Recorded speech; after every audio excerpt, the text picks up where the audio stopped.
담임 목사님께서는 1차 유럽에 출타하셨습니다.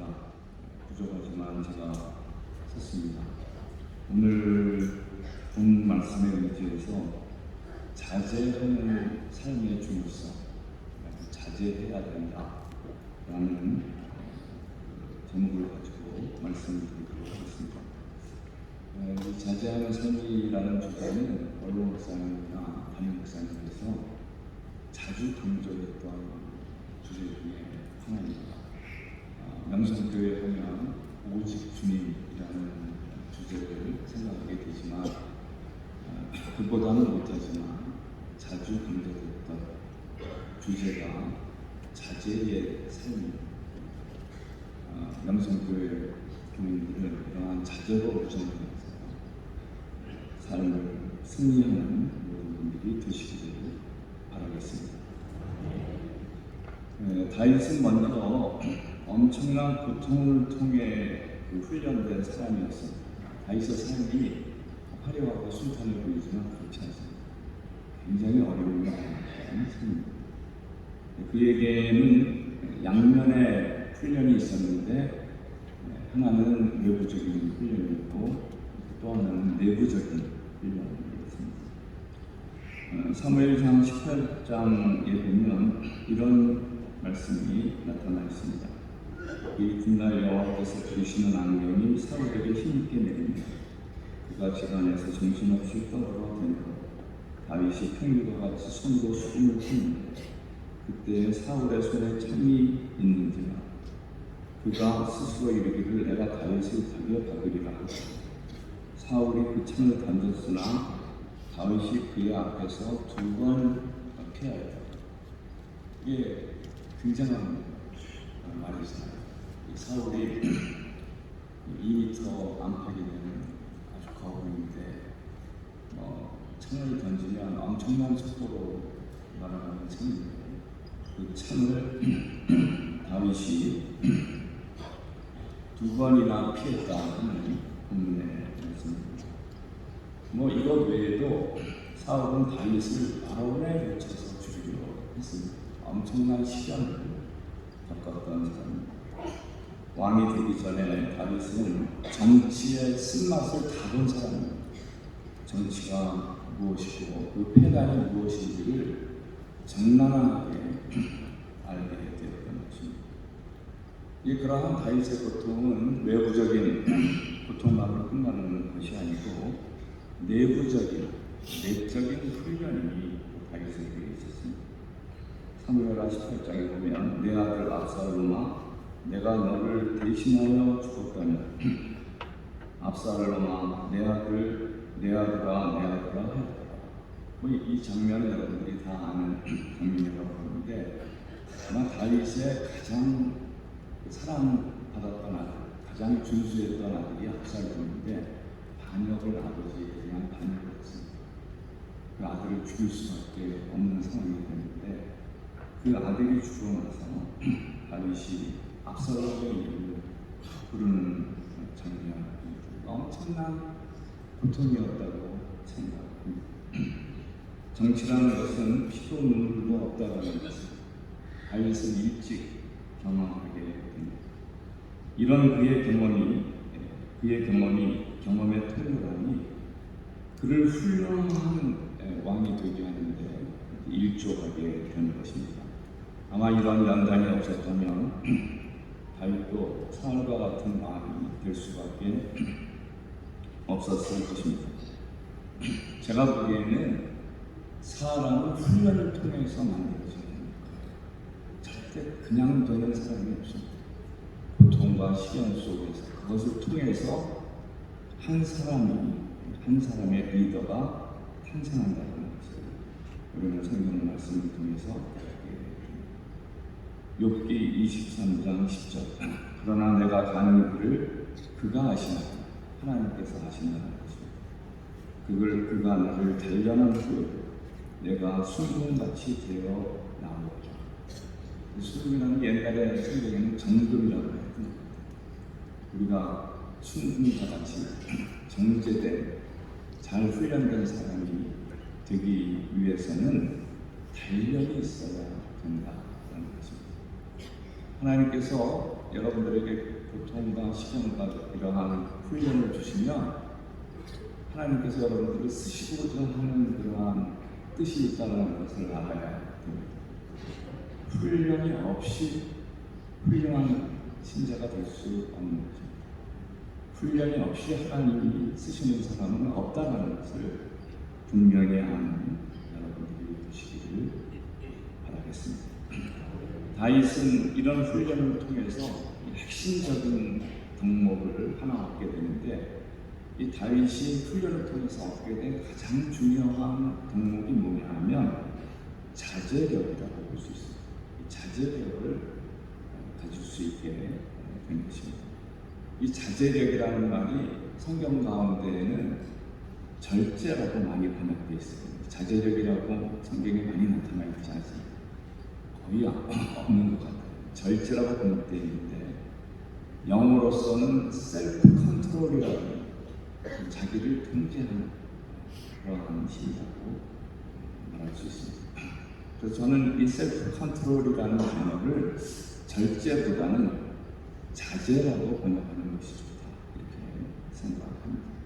다윗이 훈련을 통해서 뭐를 얻게 되느냐 하면 자제력을 얻게 되는 것입니다. 다윗은 정치의 쓴맛을 체험한 사람이었으며 권력의 파렴치함과 무자비성을 깊이 느껴본 사람이었습니다. 그렇기 때문에 그는 겸손한 정치, 겸비하는 정치, 자제하는 정치를 할 수 있었다는 것을 우리는 깨닫게 됩니다. 사무엘서를 보게 되면 다윗이 어떠한 자제력을 가진 인간인가를 줄곧 보여주고 있습니다. 제가 이 사무엘서에 나타나는 사무엘 상하에 나타나는 다윗의 자제력의 모습을 한 5가지로 정리해서 여러분들에게 설명드릴 텐데, 먼저 다윗은 뭐에 대한 자제력이 있었느냐 하면 재물과 돈에 대한 자제력이 있었습니다. 보통 뭐 간단히 줄이면 물질적 자제력이라고 볼 수 있습니다. 이 사람이 가져야 될 자제력 가운데 가장 중요한 자제력이 뭐냐면 돈에 대한 자제력이 있어요. 이것이 제대로 형성되지 않으면 인생이 망가지기 쉽습니다. 그러니까 돈에 대한 욕심을 억제하고 거기에 대한 충분한 자제력을 가져야 되는 것입니다. 사무엘하 24장에 보면 다윗이 이제 뭐가 필요했느냐 하면 아리우나의 타작마당이 필요했어요. 제사를 지내기 위해서 공적인 용도를 위해서 아리우나의 타작마당이 필요했는데, 그러한 타작마당을 이렇게 강제로 빼앗은 것이 아니고 값을 주고 그 땅을 사는 것을 보게 되는 것입니다. 옛날에 이 타작마당이라는 게 굉장히 중요합니다. 우리가 이 타작마당이라는 게 타작할 때 사용했던 이 넓은 바위가 있는, 아주 넓은 바위가 있는 데에서 여러 가지 탈곡 장비들을 갖다가 거기서 이제 탈곡을 한 것이거든요. 그래서 이 타작마당은 음식으로 얘기하면 뭐냐면 정미소 비슷한 겁니다. 방앗간이라고 생각하시면 됩니다. 이 농경사회에서는 이제 어떤 사람들이 부자였느냐면 이스라엘 사람들에게서 부자들이 이제 정미소 가지고 있고 타작마당을 가지고 있는 사람. 두 번째는 포도원을 가지고 있는, 포도원도 굉장히 중요한 바는 이스라엘에 있어서. 세 번째는 올리브 농원, 올리브 기름을 많이 썼으니까 뭐 이런 게 이제 소위 그 당시에 다윗 당시에 대기업이라고 볼 수 있습니다. 다윗이 충분히 그러한 대기업을 강탈할 수 있었음에도 불구하고 그렇게 하지 않은, 기업 사냥을 하지 않은 것입니다. 자제를 하고 충분한 값을 주고 사용했다는 것을 우리는 보게 됩니다. 이러한 다윗의 행동은 왕상 21장에 나타나는 아합의 행위와 비교됩니다. 아합은 뭐가 필요했느냐 하면, 뭐가 탐이 났느냐 하면 나봇의 포도원이 탐이 났어요. 포도원도 굉장히 중요한 옛날의 기업이라고 볼 수 있거든요. 근데 그거를 그냥 그 나봇을 죽여서 그거를 뺐다시피 하는 그러한 사실을 우리는 성경을 통해서 보게 되는 것입니다. 우리가 힘을 얻게 되면 그것을 통해서 기업을 사냥하고, 그 다음에 자기의 재산을 불리고, 그 정치가들이 그 연금도 이제 부르셔가지고 다들 잘할 수 있는데도 이제 이렇게 돈에 대한 욕심을 그럼으로써 여러 가지 삶이 망가지고 하는 것들을 우리가 역사를 통해서 수없이 보게 되는 것입니다. 우리가 인생을 살아가면서 특별히 뭐에 대한 경계를 해야 되느냐면 돈에 대한 경계를 해야 돼요. 큰 부자가 되려다가 망한 사람이 한둘이 아닙니다. 여러분들도 이제 기업하는 사람들이 기업이 잘 되면 계속 기업을 융자를 내서 키워보고 싶어 하는 그러한 분들이 있는데 조금 자제하는 게 필요합니다. 오늘 좀 융자를 얻으려고 했던 기업인들이 있으면은 조금 한 템포 늦춰서 하는 게 저는 좋다고 생각합니다. 잘못하면은요, 그러한 것이 욕심이 되어서 가지고 있는 모든 것도 망가지기가 쉬운 그런 것입니다. 두 번째는 돈은 버는 것에도 자제해야 되지만 쓰는 것에서도 자제를 해야 됩니다. 고린도전서 7장 31절, 세상 물건을 쓰는 자들은 다 쓰지 못하는 자같이 하라. 이 세상의 외형은 지나간다. 그래서 오늘 사모님들 가운데서 샤넬 비싼 백 살려고 하시는 분이 있으면 동대문 시장에서 좀 싸게 쌍도를 사도 되지 않을까 하는 이제 그런 생각을 해볼 정도로, 이게 모든 것을 이렇게 다 좋은 것으로서 필요할 필요가 없다는 것을 우리는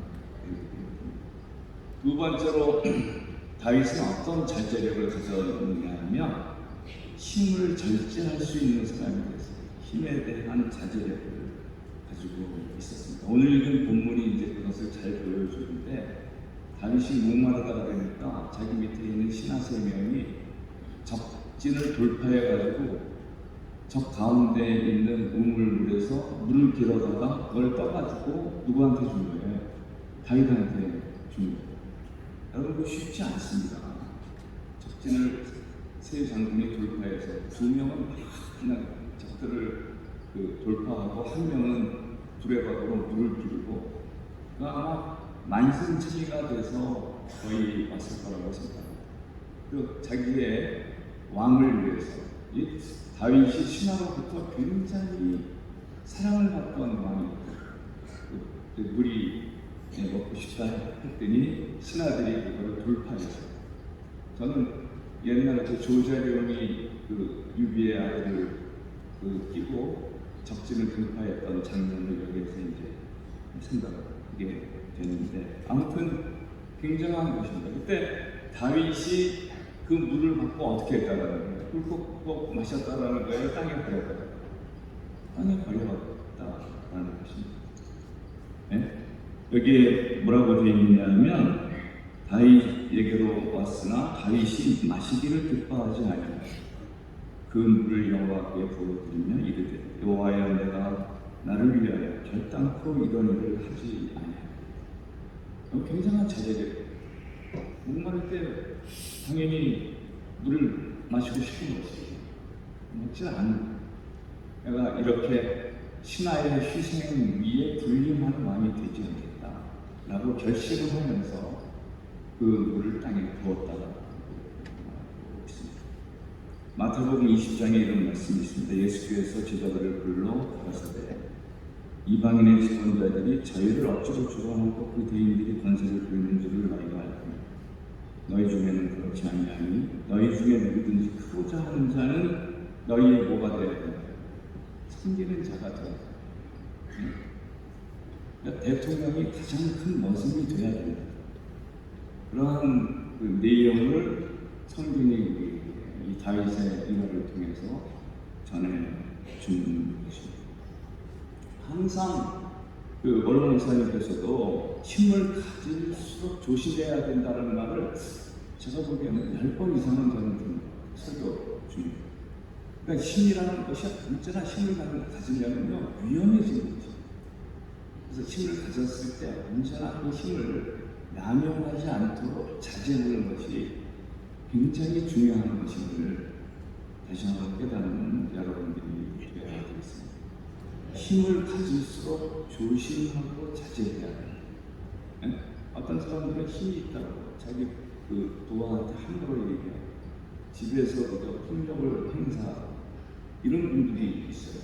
굉장히 안 좋은 것입니다.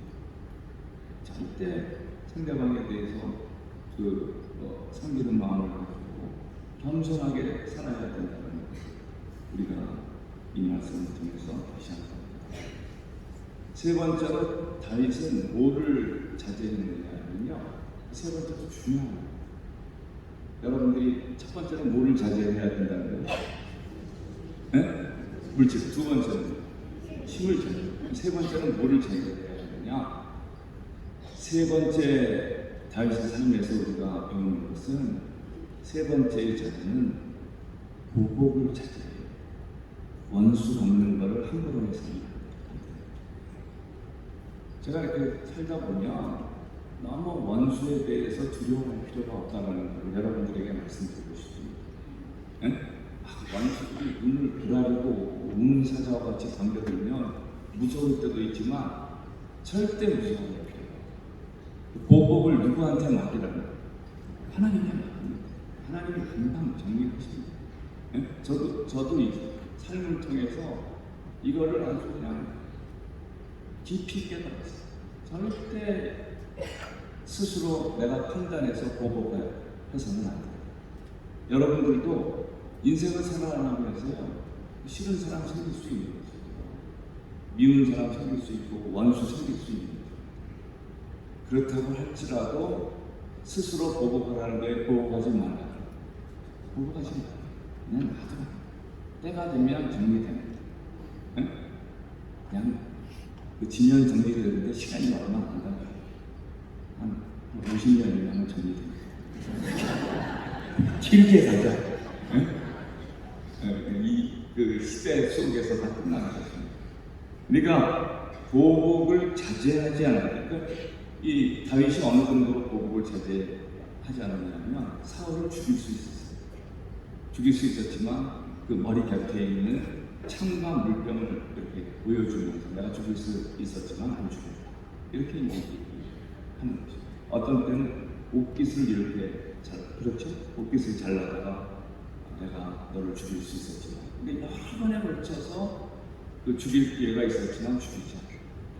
그러니까 여러분들이 원수에 대해서 관용을 베푸는 여러분들이 되시기 절대 보복을 할 필요가 없습니다.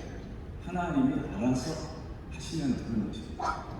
그걸 다시 한번 다윗의 삶을 통해서 깨닫는 여러분들이 되시기를 바랍니다. 스스로 자제하게 되면 적이라도 아군이 돼요.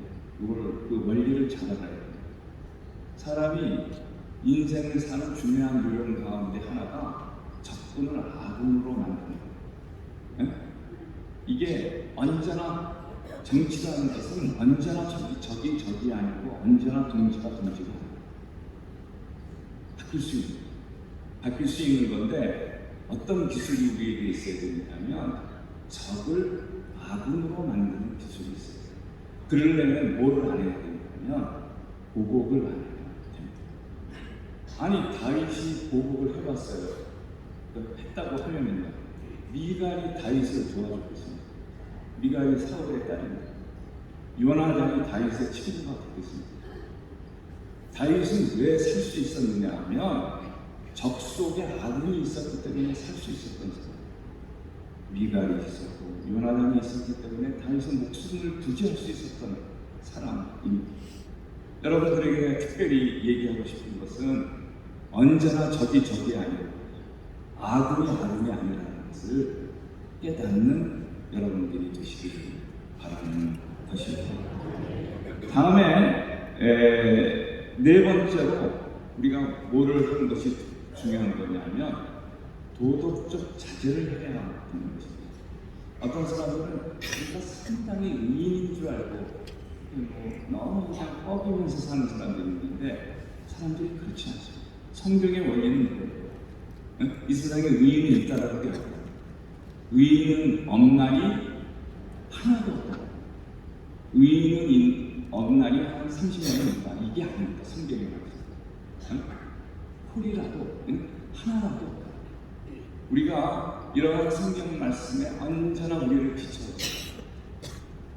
자기가 항상 죄인이라는 것을 하나님 앞에 되뇌어 보아야 하는 것입니다. 그렇기 때문에 다윗은 뭐를 할 수 있었느냐 하면 회개를 할 수 있어요. 여러분들도 오늘 이렇게 교회 나와가지고 그냥 방송으로 왔다 가지 마시고 자기를 하나님의 말씀에 비춰보고 뭐를 하는 삶을 살아나가야 되는 회개하는 삶을 살아나가야 되는 것입니다. 마지막으로 다윗은 어떤 자제력을 가지고 살았던 사람이냐면 영적인 자제력이 있었어요. 선견자나 제사장들의 일에 대해서 자기가 오버하지 않았어요. 항상 그 간격을 두고 거리를 두고 항상 일정한 거리를 두고 살았던 사람. 우리가 이 영적인 그 권리들을 남용하려고 할 때가 있어요. 특히 다윗과 같은 왕이 이 선견자나 제사장을 우습게 여기고 니네들 다 물러가라 이렇게 말할 수도 있는 거예요. 그렇지 않고 항상 영적으로 겸손하게 행동했다는 것을 우리는 말씀을 통해서 깨닫게 되는 것입니다. 오늘 말씀을 마치고자 합니다. 다윗은 훈련을 통해서 어떤 사람이 됐다? 자제력이 있는 사람. 제일 처음에 뭐에 대한 오늘 그거 잘 기억하면 하루가 행복해질 거라고 생각합니다. 뭐에 대한 자제력을 가져야 돼요?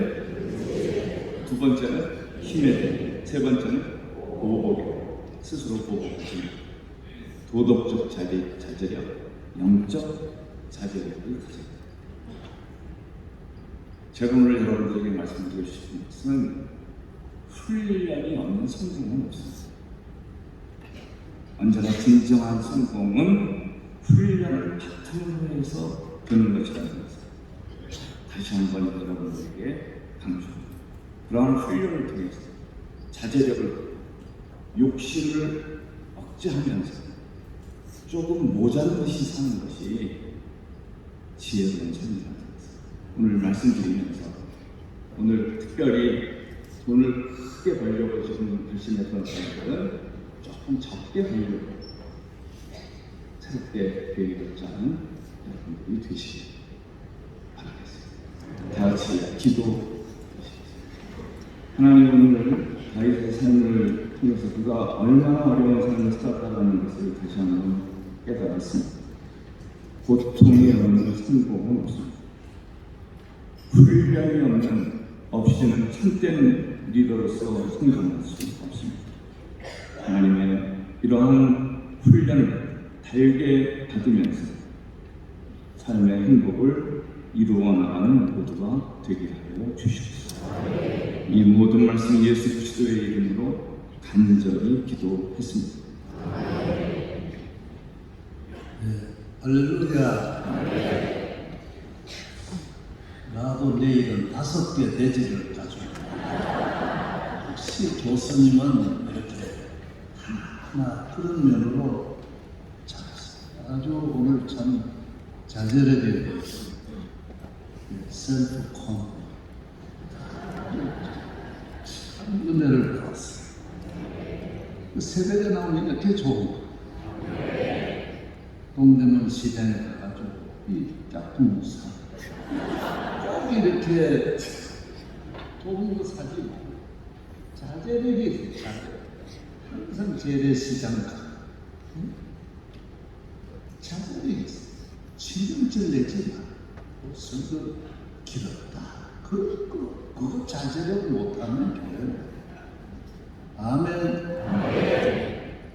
우리 박광훈 목사 기도해 주시고 조미숙 군사 기도해 주시고 수연이라고 김수연 화상을 전신 화상을 입고 수술 수십 번 거쳐서 요사이 또 조금 어려워.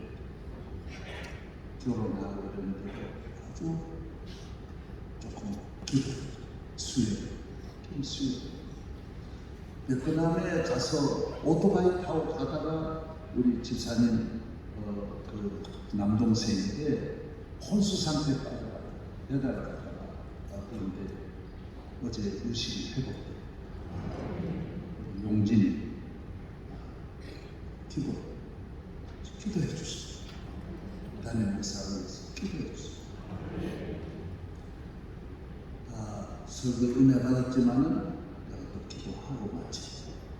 아멘. 머리 다시 숙여 자제되겠습니다. 아멘. 하나님 아버지 오늘 귀한 말씀 은혜 받고 다시 기도합니다. 우리 박경훈 목사 불쌍히 여겨주시고 김혜수 권사 불쌍히 여겨주시고 수연이 불쌍히 여겨주시고 치료하여 주옵소서. 깨끗하게 하여 주옵소서. 믿습니다. 용지훈 집사 깨끗하게 회복하여 주옵소서. 하나님 목사 잘 다녀오도록 시간 지켜 주시옵소서. 대통령 해외 순방 잘 마치고 오시도록 항상 함께하여 주시옵소서.